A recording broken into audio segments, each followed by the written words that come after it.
വൈകി കിട്ടിയ ഒരു ഗിഫ്റ്റ് മേടിക്കാൻ വേണ്ടിയിട്ട് പോവുക കേട്ടോ. നാളെ എൻ്റെ പിറന്നാളാണ്.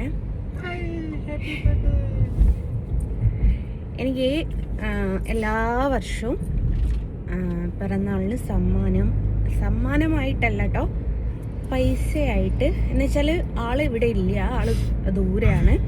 അപ്പോൾ ആൾക്ക് എന്തെങ്കിലും ഗിഫ്റ്റൊക്കെ ഇങ്ങോട്ട് കൊടുത്ത് അയക്കാനൊക്കെ ഭയങ്കര ബുദ്ധിമുട്ടാവും. സുൽത്താനോ നിങ്ങളെ വിളിച്ചല്ല കേട്ടോ, ബസ് വിളിച്ചാൽ നമ്മൾ ഓപ്പോസിറ്റ് വന്നുകൊണ്ട്. അപ്പോൾ എല്ലാ പ്രാവശ്യവും എനിക്ക് എന്തെങ്കിലും ഗിഫ്റ്റ് മേടിക്കാനെന്ന് പറഞ്ഞിട്ട് ഒരു തുക അയച്ചു തരലാണ്. അപ്പോൾ ഞാൻ വിചാരിച്ചു ആളിൻ്റെ അടുത്ത് മറന്നുപോയിന്ന്. കാരണം എനിക്ക് കഴിഞ്ഞ ഈ ജൂൺ 1 ആകുമ്പോഴേക്കും എനിക്ക് പൊതുവെ പേയ്മെൻറ്റ് വരുന്നത്, എനിക്കെന്നില്ല, മക്കളുടേതാണ് അരുണിൻ്റേതായാലും ഒക്കെ. ബർത്ത്ഡേൻ്റെ ഇപ്പം മോൻ്റെത് 6-നാണ്, മോളുടെ 28-നാണ്. ഇവരതൊക്കെ 1-ാം തീയതി ആകുമ്പോഴേക്കും എൻ്റെ കയ്യിൽ പൈസ അയച്ചു തരും കേട്ടോ. അപ്പം ഞാൻ വിചാരിച്ചത് മറന്നുപോയി എന്ന് വിചാരിച്ച്. പക്ഷേ ഇപ്പം സമയം 6-7 മണിയാണ് കണ്ടായിക്ക് കേട്ടോ. ഒരു 4:30 ആയപ്പോഴാണ് ഞാൻ മെസ്സേജ് കാണുന്നത്. ബർത്ത്ഡേയും വിഷ് ചെയ്തു, ഗിഫ്റ്റ് മേടിക്കാൻ വേണ്ടിയിട്ട് ഒരു കുഞ്ഞു സമ്മാനത്തിനുള്ള തുക അയച്ചിട്ടുണ്ട് എന്ന് പറഞ്ഞു. അതെനിക്ക് വലിയതാണ്. കാരണം എനിക്ക് അത്രമേൽ പ്രിയപ്പെട്ട ഒരാളാണ്. അത്രമേൽ പ്രിയപ്പെട്ടതെന്ന് വെച്ചാൽ അത്രമേൽ പ്രിയപ്പെട്ടതാണ്. എനിക്ക് മാത്രമല്ല കേട്ടോ, പിള്ളേർക്കൊക്കെ അങ്ങനെയാണ്. ഞങ്ങൾ എൻ്റെ ഒരു കുടുംബം പോലെ നിൽക്കുന്ന ഒരാളാണ്. അപ്പം ഞാൻ ഇതിന് മുമ്പേ ഒരു ഡ്രസ്സ് എടുക്കാൻ പോയപ്പം ഞാൻ എപ്പോഴുള്ള ഒരു പരിപാടിയാണ് ട്രയൽ ഇട്ട് നോക്കുക. ഇതിന് മുമ്പ് ഒരു ട്രയൽ ഇട്ട് നോക്കിയെങ്കിൽ അതിനെ ഞാനിങ്ങ് പൊക്കിയിട്ടുണ്ടായിരുന്നു. അതെൻ്റെ സിസ്റ്ററുടെ വക. ഓള് പറഞ്ഞു അത് രസമുണ്ടെങ്കിൽ എടുത്തോന്ന് പറഞ്ഞു. ഞാൻ അതൊന്നും പുറത്ത് ഞാൻ ബർത്ത്ഡേക്ക് സ്റ്റാറ്റസ് ഇടാന്ന് കരുതിയിട്ട് അതൊന്നും മിണ്ടിയിട്ടില്ലായിരുന്നു. അതേപോലെ തന്നെ ഞാനൊരു ഡ്രസ്സ് ചുമ്മാ എടുത്തിട്ടതാണ്. അപ്പോൾ എന്തെങ്കിലും മേടിക്കാൻ പോകാമെന്ന് പറഞ്ഞപ്പോൾ അരുണ് പറഞ്ഞാൽ ആ ഡ്രസ്സ് തന്നെ നീ എടുക്കുക, അതവിടെ ഉണ്ടോ എന്നുള്ളത് എനിക്ക് അറിയില്ല കേട്ടോ. അപ്പോൾ ഞാൻ ആ ഡ്രസ്സ് എടുക്കാൻ വേണ്ടിയിട്ട് പോവുകയാണ്. ലേറ്റായി, ഞാൻ ബസ്സിനാണ് പോകുന്നത്. ഉള്ളിൽ തെറ്റോളം കാറിലാണ് കേട്ടോ. ഇവന് വേറെ എന്തോ പരിപാടി ഉണ്ടോ അല്ലേ. അപ്പോൾ ആ ഒരു ഡ്രസ്സ് എടുക്കണം. പിന്നെ വേറൊരാൾ, അതും എൻ്റെ എന്താ പറയുക കൂടപ്പിറപ്പിനെ പോലെ തന്നെ, പോലെ എന്ന് പറയുന്നത് ശരിയല്ല കേട്ടോ, കൂടപ്പിറപ്പ് തന്നെ എന്ന് പറയാം. അത് എന്നോട് ഫോട്ടോ മേടിച്ചിട്ടുള്ള, ഇവരൊക്കെ എന്നോട് ഫോട്ടോ മേടിച്ചിട്ടുള്ള ഒരു ഇതാണ്. അപ്പോൾ ഈ രണ്ടാമത്തെ ആളുണ്ടല്ലോ, ഏകദേശം ഒരു 5-6 വർഷമായി എല്ലാ പിറന്നാളിനും എനിക്ക് മിഠായി മേടിക്കാൻ പൈസ അയച്ചു. മിഠായി എന്ന് പറയുന്നത് മറ്റേ ഡയറി മിൽക്ക് കിട്ടോ, എല്ലാ പിറന്നാളിനും അയച്ചിരും. ഈ പിറന്നാളിനും ആളും ഈ പറഞ്ഞത് പോണം എനിക്ക് പൈസ അയച്ചു തരില്ല, എന്നിട്ട് എന്നെ കൊണ്ട് മേടിക്കില്ല. ആളും ഇവിടെ നമ്മുടെ ഈ കോഴിക്കോട് ജില്ലയിലല്ല, രണ്ടാളും കോഴിക്കോട് ജില്ലയിലല്ല കേട്ടോ. അപ്പോൾ ആ ചോക്ലേറ്റും മേടിക്കണം. അപ്പോൾ ഈ 2 കാര്യങ്ങൾ മേടിക്കാൻ വേണ്ടിയിട്ടാണ് ഞാൻ പോകുന്നത്. അപ്പം ഞാൻ പറഞ്ഞു അന്നൊക്കെ എനിക്ക് എന്ന് വെച്ചാൽ ഒരു 2 വർഷങ്ങൾക്ക് മുമ്പ് വരെ ആൾക്ക് പറയാവുന്നതാണ്. പക്ഷെ ഞാൻ എന്നാലും ഒന്ന് പറഞ്ഞിട്ടേച്ചാൽ, ഈ ഡയറി മിൽക്ക് എന്ന് വെച്ചാൽ വെറുതെ ഇങ്ങനെ കുത്തിരിഞ്ഞ് തിന്നുമായിരുന്നു. ബബ്ലിയാണ് എനിക്ക് ഏറ്റവും ഇഷ്ടമുള്ള സംഭവം. അപ്പോൾ ഇങ്ങനെ വീട്ടിൽ ഫ്രിഡ്ജിൽ ഇങ്ങനെ സ്റ്റോക്ക് വെക്കുന്ന മക്കൾ കണ്ടാൽ എടുത്ത് കഴിക്കുകയും കൂടി ഇല്ല കേട്ടോ. കാരണം എനിക്ക് എപ്പോഴാണ് ഈ മിഠായി കഴിക്കാൻ തോന്നുന്നതെന്ന് വെച്ചാൽ അപ്പോൾ എടുത്ത് കഴിക്കാനാന്ന് പറഞ്ഞാൽ അവർ പോലും എടുത്ത് കഴിക്കില്ല ഇങ്ങനെ. അപ്പം ഞാൻ എൻ്റെ ഏട്ടൻ്റെ അടുത്ത് പറഞ്ഞു, ഏട്ടാ ഞാനിപ്പം മൈഗ്രെയിൻ ആയതുകൊണ്ട് പിന്നെ മിഠായി കഴിക്കാറില്ല, ഞാൻ കഴിക്കുന്നതിനെക്കാട്ടിലും സന്തോഷം എനിക്ക് കുട്ടികൾ കഴിക്കുന്നതുകൊണ്ടാണ്. അപ്പോൾ അവർക്ക് ബബ്ലി വലുത് 2 മേടിക്കണം. അത് അവർക്ക് വേണ്ടിയിട്ട് മേടിക്കാട്ടോ, എനിക്ക് വേണ്ടിയിട്ട് ഞാൻ കഴിക്കൂല അത്. അപ്പോൾ ഈ 2 ഗിഫ്റ്റാണ് ഞാൻ മേടിക്കാൻ പോകുന്നത്. പിന്നെ ആൾ തന്ന ഗിഫ്റ്റ് എല്ലാവരും കണ്ടു എന്ന് വിചാരിക്കുന്നു, ചുരിദാർ. ഇനി സലീം തന്ന ഗിഫ്റ്റ് എന്താണോ എന്ന് എല്ലാവരും ചോദിക്കും. ഇതാണ്. പിന്നെ സിസ്റ്റർ ഒരു സ്കേർട്ടും ടോപ്പും തന്നിട്ടുണ്ട്. അത് എൻ്റെ പറഞ്ഞു. അങ്ങനെ ഉമ്മയും പപ്പയും ഒന്നും തന്നെ, ഞാൻ വാപ്പനെ വിളിച്ച് ചോദിച്ചിട്ടില്ല, എൻ്റെ പിറന്നാളല്ലേ എന്ന് മേടിച്ചിരുന്നില്ലേ ചോദിച്ചു നോക്കിയാലോ. പിന്നെന്ന് വെച്ചാൽ ആൾ കുറച്ച് ടൈറ്റിലാന്ന് എനിക്കറിയാം. അപ്പം ഞാൻ അവർക്ക് എന്തെങ്കിലും മേടിച്ചു കൊടുക്കണമല്ലോ. അവർക്ക് മേടിച്ചു കൊടുത്തില്ല കേട്ടോ, മക്കൾക്ക് രണ്ടാൾക്കും ഓരോ വാച്ചും മേടിച്ചു കൊടുത്തു. അപ്പം എന്നിട്ട് ഞാൻ ആ ചുരിദാർ എടുക്കാൻ വേണ്ടിയിട്ട് പോവുകയാണ്. അതവിടെ ഉണ്ടെങ്കിൽ അതെടുക്കും, ഇല്ലെങ്കിൽ വേറെ ഏതെങ്കിലും തപ്പി പിടിച്ചിട്ട് എടുക്കണം. അതാണ് നിലവിലെ പ്ലാൻ. ഉള്ളിരുന്ന് ബസ് കയറിയിട്ട് അങ്ങ് പോകും. Okay, good night. ബാക്കി അവിടെ ഷോപ്പിലെത്തിയിട്ട് കാണാം കേട്ടോ. അപ്പോൾ ഏത് ഡ്രസ്സായിരുന്നു എന്ന് ചോദിച്ചാൽ ദേ ഈ ഒരു ഡ്രസ്സായിരുന്നു കേട്ടോ. ഞാൻ ജസ്റ്റ് ട്രയൽ ചെയ്ത് നോക്കിയിട്ട് അവിടെ തന്നെ വെച്ചത്. അപ്പോൾ ഇതെടുക്കാൻ വേണ്ടിയിട്ടാണ് പോകുന്നത്. കോഴിക്കോട് ബസ് ഇറങ്ങിയിട്ട് ഷോപ്പിലേക്ക് നടക്കുക കേട്ടോ. എനിക്കൊരു ടെൻഷൻ ഉണ്ടായിരുന്നു ഷോപ്പ് അടച്ചു പോകുമോ എന്നുള്ളത്. എന്താ വെച്ചാൽ ഞാൻ 7:40 കോഴിക്കോട് ഇറങ്ങുന്ന സമയത്ത്, അപ്പോൾ ഷോപ്പ് ഓപ്പൺ ആയിരിക്കുമോ അല്ലേ അടച്ചു പോയോ എന്നുള്ളൊരു ടെൻഷൻ കൊണ്ടാട്ടോ പോയത്. അപ്പോൾ അവിടെ എത്തി നോക്കുമ്പോൾ അടച്ചിട്ടില്ല. 8 മണിയൊക്കെ ആകുമ്പോൾ സ്റ്റാഫ് പോകുമെന്ന് പറഞ്ഞു. അപ്പം ഞാൻ പറഞ്ഞു നോക്കി ചേച്ചി. പിന്നെ നമുക്ക് സെലക്ട് ചെയ്യാനൊന്നും ഇല്ലായിരുന്നു. ഞാൻ ഇതിനു മുമ്പ് ഇട്ട് നോക്കിയ ഡ്രസ്സാണ്. അപ്പോൾ ജസ്റ്റ് അതൊന്ന് എടുക്കാൻ മാത്രമേ ഉള്ളായിരുന്നു. അപ്പോൾ അരുണ് വേറെ 1-2 ഡ്രസ്സ് നോക്കിയിട്ട് അതിൻ്റെ വീഡിയോസോ ഫോട്ടോസോ അയച്ചു കൊടുക്കാൻ പറഞ്ഞു. എന്തിനാണെന്നുള്ളത് ഞാൻ പറഞ്ഞു തരാവേ. അപ്പോൾ ഇത് അവനെ അയച്ചു കൊടുക്കാൻ വേണ്ടിയിട്ട് എടുത്തതാട്ടോ. അത് പറഞ്ഞ് അവിടുത്തെ ചേച്ചീനെ പറഞ്ഞ് കളിയാക്കുന്ന കേട്ടോ. ഒന്ന് ഇതാണ് ട്രയൽ ചെയ്ത് നോക്കിയത്. പിന്നെ സെയിം കളർ തന്നെയാണ്. ഇതാണ്. ഇത് ഒന്ന് സിമ്പിളാണ്, കുറച്ച് ഒന്ന് ഹെവിയാണ് എന്നുള്ളതാണ് കേട്ടോ. ഞാൻ ഇതല്ല കേട്ടോ, മറ്റേതാണ് എടുത്തത്. അപ്പോൾ ഇതെന്തിനാന്നുള്ള കാര്യവും ഞാൻ പറഞ്ഞു തരാവേ. സംഗീതം സാധനം മേടിച്ച് ഇറങ്ങിയിട്ടുണ്ട്. അതൊന്നുമല്ല, അരുണ വിളിച്ചിട്ട് എന്നോട് ഒരു ചുരിദാർ എടുക്കാൻ പറഞ്ഞു. എന്തിനാന്ന് ചോദിച്ചിട്ട് ഒരാൾ മേടിച്ച് തരാൻ പറഞ്ഞതാന്ന് പറഞ്ഞ്. ആരാന്ന് ചോദിച്ചിട്ടോന് അനങ്ങിയിട്ടും ഒന്നിട്ടും പറയുന്നില്ല. ആളറിയാതെ എനിക്കൊരു ചുരിദാറും കൂടി കിട്ടിയിട്ടുണ്ട്. ആളാരാന്നോ എന്താണെന്നൊന്നും എനിക്ക് പിടുത്തല്ലോ. ഓന് ഒന്നിട്ടും പറയുന്നില്ല. ഇനി വീട്ടിലെത്തിയിട്ട് പറയുമോന്നുള്ള എനിക്കറിയില്ല കേട്ടോ. 2 ചുരിദാർ എടുത്തിട്ടുണ്ട്.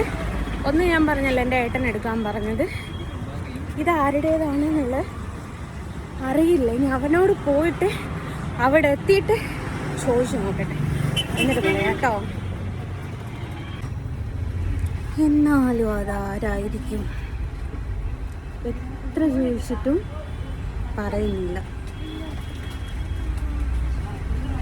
ആളാരാന്നറിയാഞ്ഞിട്ട് എനിക്കും ടെൻഷൻ. അപ്പം എന്നോട് പറഞ്ഞു, നിനക്കൊരിക്കലും ഇഷ്ടക്കേട് വരില്ല, ഇഷ്ടമായിരിക്കും ആളാന്ന് പറഞ്ഞു. പക്ഷേ അരുണിൻ്റെ നമ്പർ എവിടുന്ന് കിട്ടിയെന്ന് ചോദിച്ചപ്പോൾ എന്നോട് നിൻ്റെ നമ്പർ കിട്ടാനാണോ പണി? ആരാ എന്താണെന്നറിയാതെ മേടിച്ചിട്ട് ഭയങ്കര ഒരു ആര് എന്നറിയാഞ്ഞിട്ടൊരു ആകാംക്ഷയാണോ ടെൻഷനാണോ ഒരു വെപ്രാളമാണോ ആദ്യമാണോ ഒന്നും എനിക്കറിയില്ല. ഏതായാലും 2 ഒരേ മോഡൽ, ഒന്ന് ചോപ്പും ഒന്ന് മെറൂണും എടുത്തിട്ട് അവിടെ എത്തിയാൽ പറയുമെന്ന് വിചാരിക്കാം. ആളെന്തായാലും പറയാൻ നിൽക്കൂലല്ലോ. നോക്കട്ടെ ആളാരാണ്.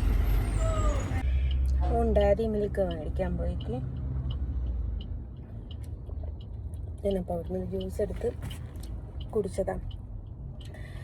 ഞാൻ പറഞ്ഞില്ലേ, എൻ്റെ ഒരു ഏട്ടന് എല്ലാ വർഷവും മിഠായിക്ക് പൈസ അയച്ചു തരുമെന്ന്. അപ്പം മോനും മോൾക്കും ഒരു ഡയറി മിൽക്ക് മേടിച്ചു. ഞാൻ കഴിക്കില്ലല്ലോ.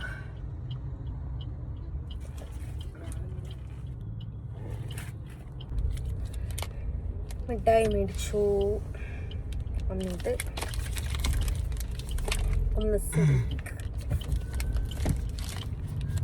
പിന്നെ എത്ര ബബ്ലി എത്രയാ? 215 216 എനിക്ക് നോർമല്ലേ. ഇതിനോ 205 214 ബബ്ലി 205 മറ്റേത്. ഞാൻ കുറേ കാലമായിട്ടോ ഈ ഒരു സാധനം മേടിക്കാണ്ടായിട്ട്. ഇപ്പം പ്രൈസും കാര്യങ്ങളൊന്നും എനിക്കറിയില്ല. ആദ്യം എപ്പോഴും എൻ്റെ വീട്ടിൽ ഫ്രിഡ്ജിൻ്റെ അകത്ത് സ്റ്റോക്കുള്ള ഒരു സാധനമായി. എവിടെ പോവുകയാണെങ്കിലും മേടിച്ച് വെക്കുക ഈ ഒരു സാധനമായിരുന്നു. എന്നിട്ട് വണ്ടിയിൽ വെച്ചിട്ട് ഇത് മെൽറ്റായിട്ട് വല്ലാത്തൊരവസ്ഥയിലാണ് കഴിക്കരുത്. ഏസിട്ടിട്ട് പോവാന്നൊന്നും പറഞ്ഞിട്ട് കാര്യമില്ല കേട്ടോ. നമ്മൾ കുറച്ച് നേരം എവിടെയെങ്കിലും വണ്ടി ഒന്ന് നിർത്തിയിടുമ്പോഴേക്ക് പെട്ടെന്ന് മെൽറ്റ് ഇതിൽ പ്രത്യേകിച്ച് കാണിക്കുകയും ചെയ്യും. ടെമ്പറേച്ചറുണ്ടായിരുന്നു. അപ്പോൾ ഈ 2 മിഠായി മേടിച്ചു. അങ്ങനെ ആളെ കിട്ടിയിട്ടോ. ഞാൻ പറഞ്ഞില്ലയോ ഒരു ചുരിദാറിൻ്റെ കാര്യം. ബസ്സിൽ നിന്ന് ഇവിടം വരുവോളും ബസ് ഇറങ്ങി അരുണിനെ കണ്ട് എന്നിട്ടും ഇവൻ ആളാരാന്നും കൊന്നിട്ടും പറയുന്നില്ല. വീട്ടിലെത്തിയിട്ട് പറയാമെന്നാണ്. പക്ഷേ ആളാരാന്ന് എനിക്ക് അറിയാഞ്ഞിട്ടൊരാകാംക്ഷ. ഇവൻ്റെ ഫോണിലേക്കൊക്കെ വിളിച്ചിട്ട് ഉണ്ടാക്കുന്നതാണല്ലോ. അപ്പം എനിക്ക് ഭയങ്കര ആകാംക്ഷ ഇത് ആരാന്നറിയാൻ. അപ്പം വീട്ടിലെത്തി ജസ്റ്റ് ഒന്നിരുന്നതേ ഉള്ളൂ. അപ്പം ഓൻ വിളിച്ച് പറയുന്നു വീട്ടിലെത്തിക്ക് നീ തന്നെ നിൻ്റെ ഫോണിൽ വിളിച്ചോന്ന്. അപ്പം എനിക്ക് വീഡിയോ കോൾ വന്നു. അപ്പം എനിക്ക് മനസ്സിലായി ആളാരാണെന്ന്. ആദ്യം ഗുളി കുടിച്ചാൾട്ടെ എന്നിട്ട് പറയാം.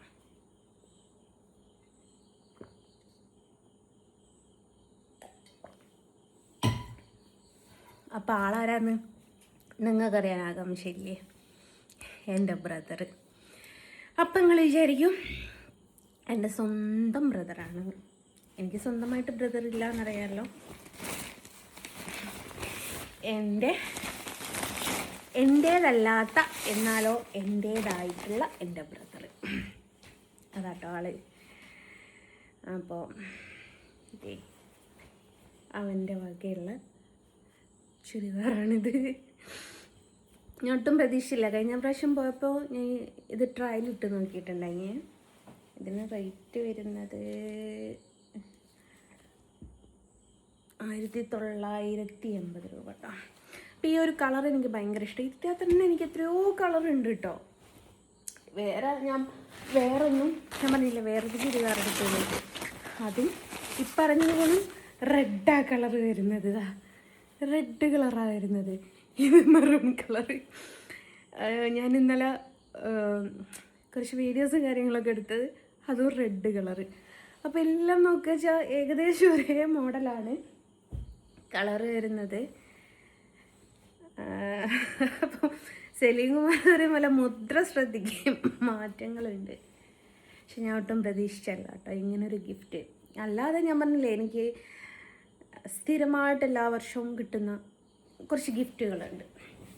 ആ ഗിഫ്റ്റുകളെ ഈ പ്രാവശ്യവും കിട്ടുള്ളൂ എന്ന് ഞാൻ വിചാരിച്ചിട്ടുള്ളൂ. പക്ഷേ എൻ്റെ ബ്രദർ എന്നെ ശരിക്കും ഷോക്കാക്കി. ചോൻ്റെ പേര് ഞാനിവിടെ പറയാത്തത് വെറുതെ എയറിലേക്ക് ആയിട്ടുണ്ടാവല്ലോ എന്ന് വിചാരിച്ചിട്ടാണ്. അവനോട് എനിക്ക്